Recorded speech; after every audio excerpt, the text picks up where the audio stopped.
Hello everyone, I'm back again. I'm your teacher cool, JANNAT KHATRI, with the next lectures of thermodynamics, and today's topics for this lecture will be the second law of thermodynamics, Kelvin-Planck statements, Clausius statements, Carnot theorem, what is absolute scale of temperature, what is absolute zero, and many little things related to these topics will be covering in detail. Before we start today's lecture, I would like to request you to please go back to previous lectures because it's been a while that I uploaded the lectures and there is a gap. So if you want to understand everything in detail, please go through the previous lectures a little bit so that there is a continuity and you understand it better. So let's start today's topic.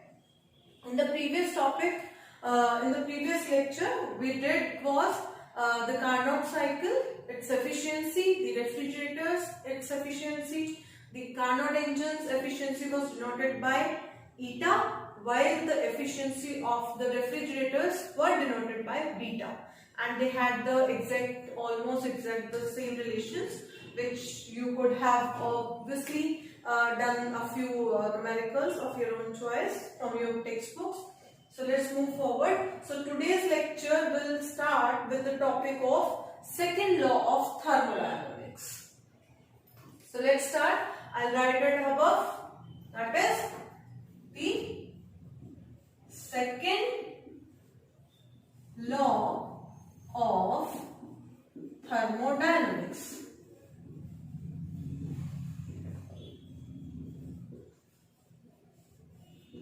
Now let's recall a little bit. We had the zeroth law, which talked about the equilibrium between the two systems having different temperatures, and when they were kept in contact with each other, they reached to a certain temperature which was common to both of them, and they maintained an thermodynamic equilibrium among them.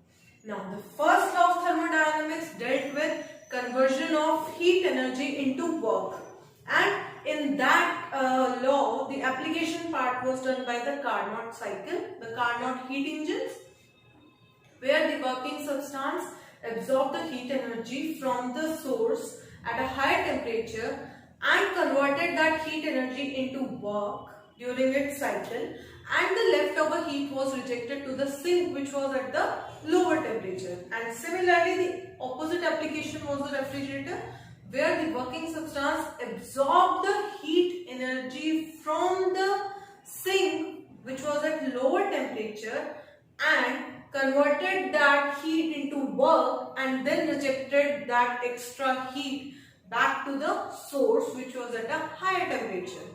So in these two applications, there were certain limitations we came across which were not solved by the first law of thermodynamics, that is, which direction was the transfer of heat taking place and which form of heat energy or which form of energy was converted to which form. Nothing was specified in detail.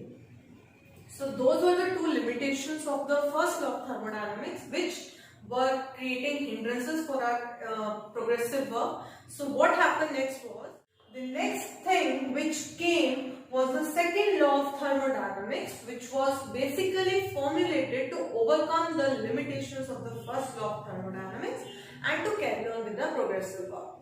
Now, second law of thermodynamics was basically stated by two groups of scientists. The first was the Kelvin-Planck. They stated that, I'll write it here for you. Kelvin-Planck stated that it is impossible to get a continuous supply of work by cooling my working substance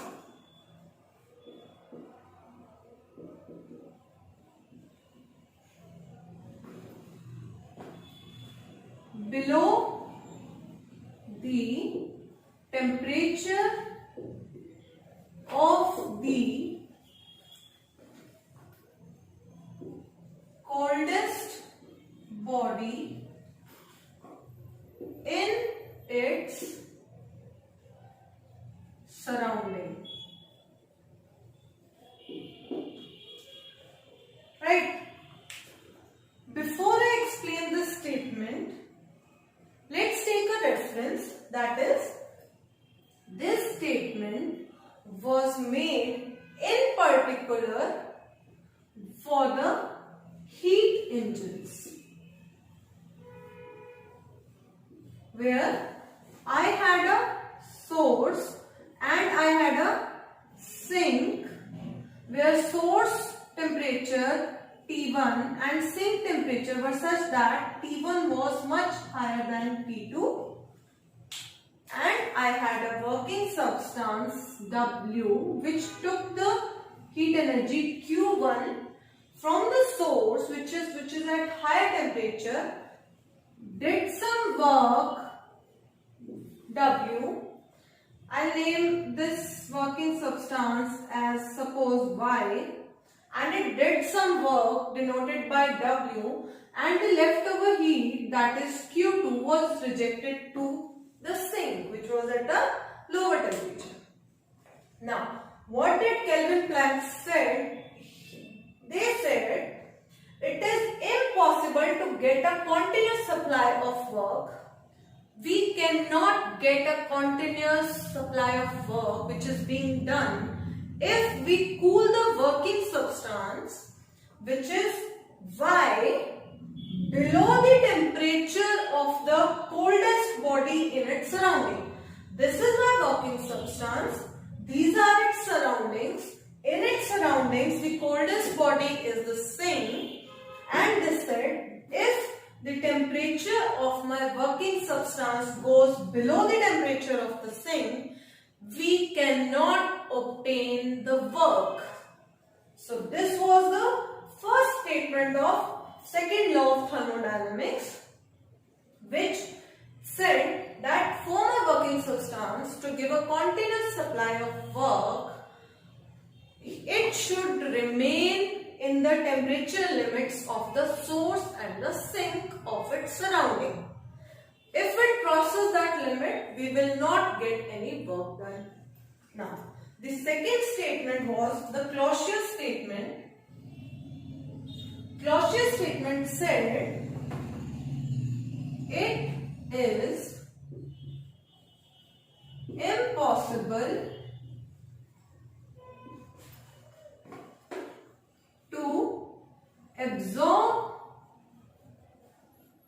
or transfer heat energy from a colder substance or the body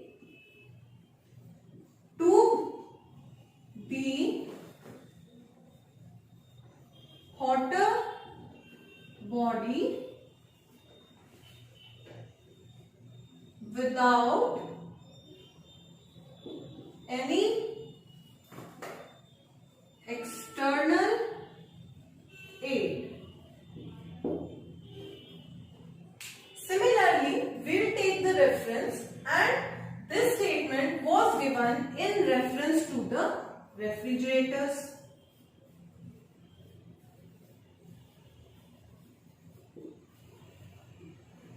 Where we had the source, we had the sink with T1 and T2 such that T1 was much greater than T2, but in this case the working substance Y was absorbing heat Q1 from the sink,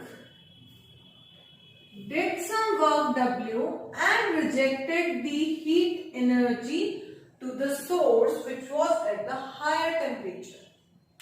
Right. So the second statement said it is impossible to absorb or transfer heat energy from a colder body to the hotter body without any external aid. Right.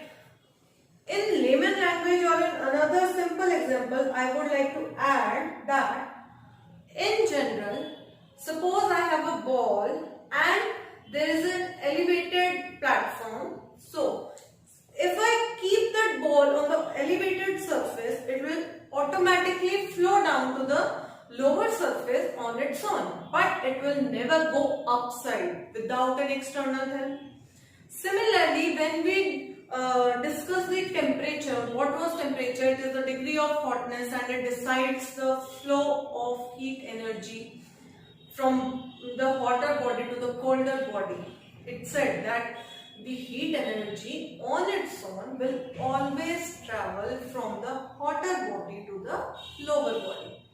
Just like in electricity, it's the higher potential to lower potential, higher elevation to lower platform. In the same case, in this case, in order to move opposite to the, you can say the natural movement, we will always require some external help, due to which our efficiency will automatically reduce, because to provide that external aid to overcome the resistance of a natural phenomena and work in opposite direction, our energy will be consumed with a small fraction, which will reduce as a result my efficiency. So these were the two statements of the second law of thermodynamics. The first one given by the Kelvin Planck, the second one was the Clausius, and they majorly gave reference with respect to the heat engines, the refrigerators, which are basically the Carnot engines and the reversible heat engines. So in this case, I hope these two statements are clear to you.